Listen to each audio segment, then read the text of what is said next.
Radio 105. Allora, eccoci qua, dopo facciamo il collegamento con l'ospite. Intanto incominciamo subito con le slide da cui abbiamo accennato prima, perché ci supportano nell'approfondimento. L'e-commerce, che cos'è sostanzialmente, proprio in poche parole? Beh, l'e-commerce è l'acquisizione di beni o servizi tramite chiaramente lo strumento digitale, per cui come ho detto la volta scorsa parlando anche dei beni e dei servizi, nel momento in cui noi facciamo acquisti nel vasto mondo dell'e-commerce, quindi in digitale, ci esponiamo chiaramente a dei rischi seri per vari motivi che poi dopo vengono riassunti in una slide, cioè se io compro beni è un conto, se compro servizi è un altro, però in ogni caso in tutte le due situazioni io devo usare delle forme di pagamento. Eccole qua, forme di pagamento, quali prima possono essere? Noi andavamo a comprare, non so, la televisione, andavamo in un grande centro, in uno store eccetera, potevi pagare, avevi varie forme di pagamento, addirittura anche in contanti, no? Una volta, adesso non più perché fino a 1.000 euro si può pagare in contanti, se no bisogna pagare tracciabile. Queste sono le forme di pagamento che sono tracciabili e ci sono varie forme di pagamento. Nell'e-commerce vogliono o bonifico oppure vogliono la carta di credito, qualche volta anche la carta ricaricabile. Io ho comprato anche con carta ricaricabile anche ieri sera, ho comprato un bene, non dico cosa, però un bene, e poi c'è la carta revolving. Ecco, io ho riassunto per i telespettatori, ho cercato di riassumere anche con un video che è andato già su YouTube, sul sito YouTube di Ad Hoc Veneto, di riassumere queste forme di pagamento, perché le varie forme di pagamento ci possono, nelle varie situazioni, come dire, salvare da incresciosi episodi.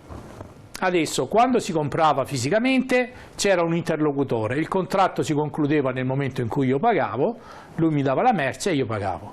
Adesso, quando si compra su internet, sul web, cosa succede? Che abbiamo un interlocutore anche extraterritoriale che non conosciamo, magari può stare in Cina, può stare dappertutto, e che quindi facciamo fatica a reperire se non abbiamo tutte le sue i suoi metadata, diciamo io, cioè devo essere a conoscenza da dove compro, da chi compro eccetera, e io l'altra volta avevo detto mi raccomando, ecco qua, le carte di queste sono le carte di pagamento, quindi abbiamo detto che c'è le carte di credito, c'è la carta di debito, c'è la carta ricaricabile e la carta revolving. Allora, la maggior parte dei pagamenti si sta orientando sulle carte di credito, perché quando tu apri un conto corrente in banca cosa succede? Che la banca, la prima cosa che ti offre è la carta di credito. Faccio un inciso, perché la carta di credito è a pagamento, è un servizio a pagamento. Poi c'è la carta di debito, il famoso bancomat, che se tu apri un conto corrente la banca dice ah, c'è il bancomat e ti danno questo bancomat. Poi tutte le banche danno la possibilità da qualche anno a sta parte della carta cosiddetta ricaricabile, e adesso la spiegherò in un attimo, mentre invece anche i grandi centri commerciali, specialmente per fidelizzarti e cosa, ti danno questa carta revolving. Anche le finanziarie concedono quella carta revolving. Spiegando brevemente, la carta di credito, no?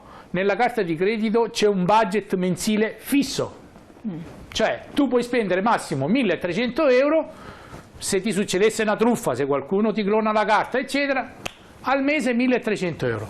La carta di debito invece ha un budget giornaliero fisso, tu puoi prelevare solo 250 euro al giorno, se no finita, se no te blocco. Chiaro, no? Invece la revolving? La revolving invece è una carta Fidelity, la chiamano. E spendi quanto vuoi, insomma, sostanzialmente. No, ti danno 1.500 euro. Poi cosa fa uno?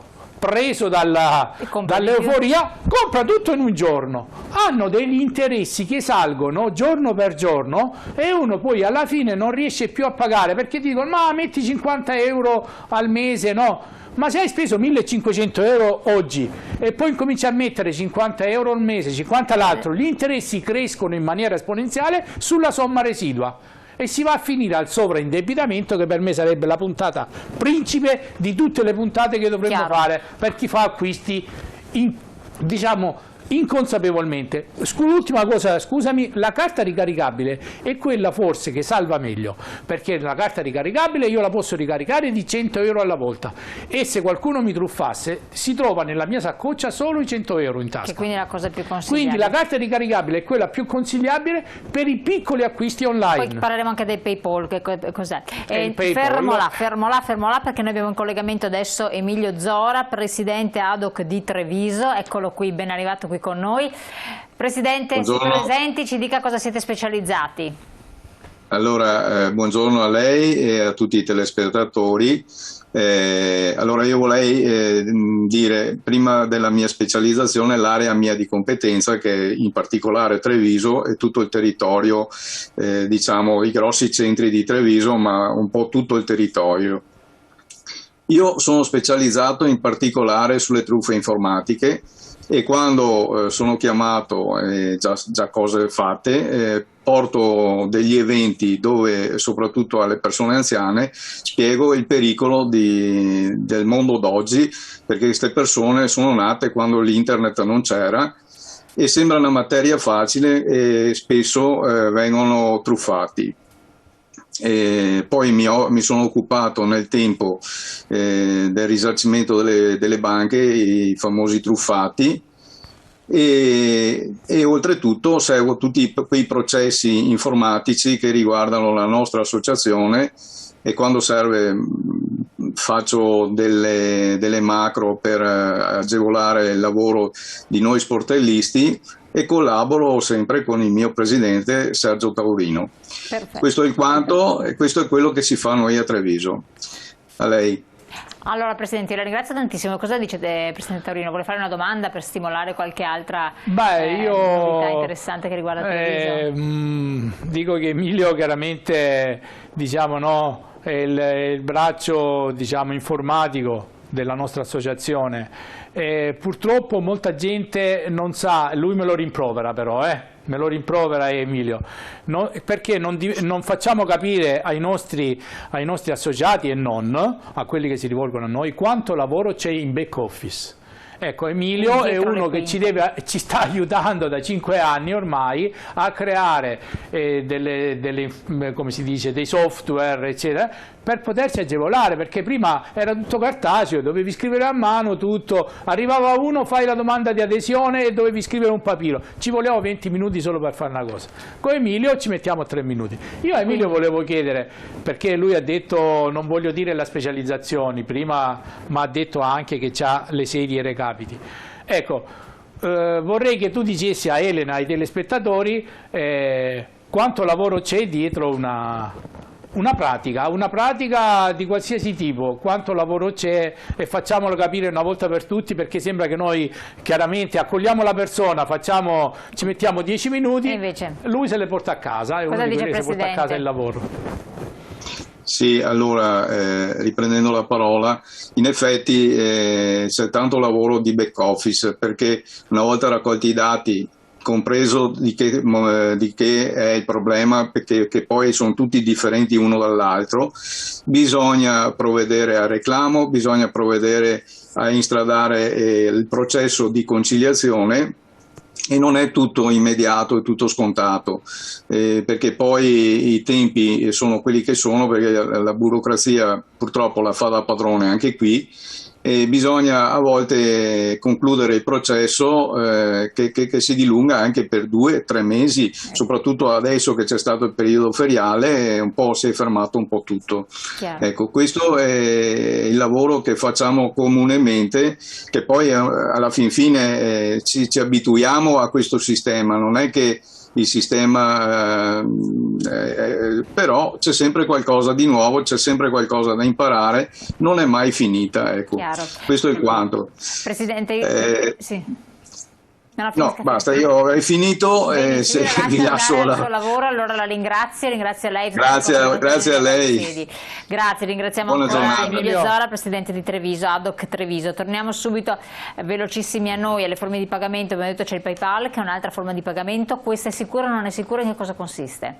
Allora, il PayPal non è altro che una forma, una delle forme più sicure, per poter poi, è una forma di pagamento mediato, cioè PayPal è una società che dice versami un tot dei tuoi soldi dentro, è come facesse una banca virtuale, no? E intermedia i miei acquisti con il venditore. Cosa significa? Che se il venditore, nel momento in cui il venditore non fosse affidabile, non mi ha mandato la roba, ha fatto qualsiasi tipo di stranezza oppure mi ha mandato una cosa per un'altra, eccetera, PayPal interviene bloccando il pagamento e se la vede lui col venditore e a me mi restituisce il maltolto. Quindi è una cosa PayPal tranquilla. è già una forma di pagamento, è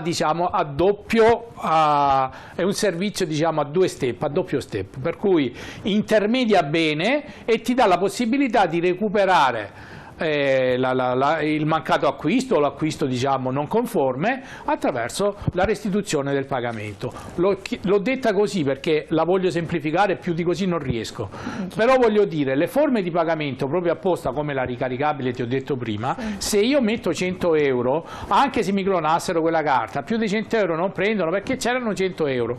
Nella carta di credito, se ci sono 1500 euro, c'è gente che ha addirittura 5.000 euro al mese di credito, non arriveremo mai io e te, Elena, però insomma 5.000 euro di credito le danno a quelli che hanno un conto corrente molto grande.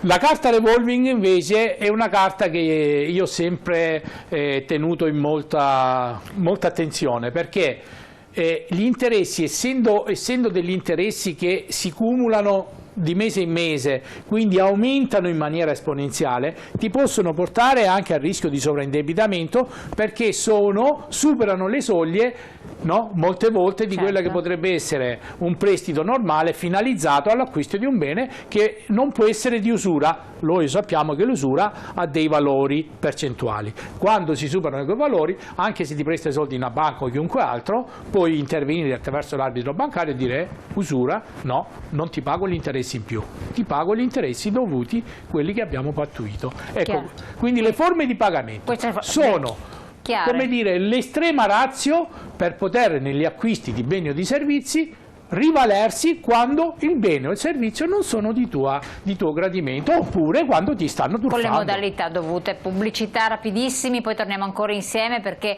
ci sono altre cose importanti da conoscere e da sapere con i nostri ospiti.